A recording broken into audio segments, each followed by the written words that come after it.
ঢাকা-টাঙ্গাইল মহাসড়কে কালিহাতীতে বেপরোয়া গতির দুই বাসের মুখোমুখি সংঘর্ষে ৪০ জন আহত হয়েছে। বৃহস্পতিবার দুপুর ২টার দিকে ঢাকা-টাঙ্গাইল যমুনা সেতু মহাসড়কে উপজেলার আনালিয়া বাড়ি এলাকায় এ দুর্ঘটনা ঘটে। সেনাবাহিনী, পুলিশ ও স্থানীয় লোকজন আহতদের উদ্ধার করে টাঙ্গাইল জেনারেল হাসপাতালে পাঠিয়েছে। আহতদের মধ্যে ২ জনের অবস্থা আশঙ্কাজনক।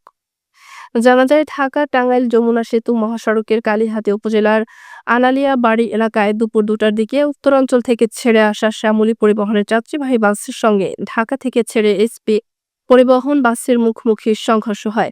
এতে উভয় বাসের ৪০ যাত্রী আহত হয়। খবর পেয়ে সেনাবাহিনী ও পুলিশ আহতদের উদ্ধার করে টাঙ্গাইল জেনারেল হাসপাতালে পাঠায়। দুর্ঘটনার পর বাস দুটির চালক ও সহকারী দুর্ঘটনার পর পালিয়ে গেছেন। পুলিশ তাদের গ্রেপ্তারের চেষ্টা চালাচ্ছে বলে জানান যমুনা সেতু পূর্ব থানা উপপরিদর্শক নাজিম উদ্দিন।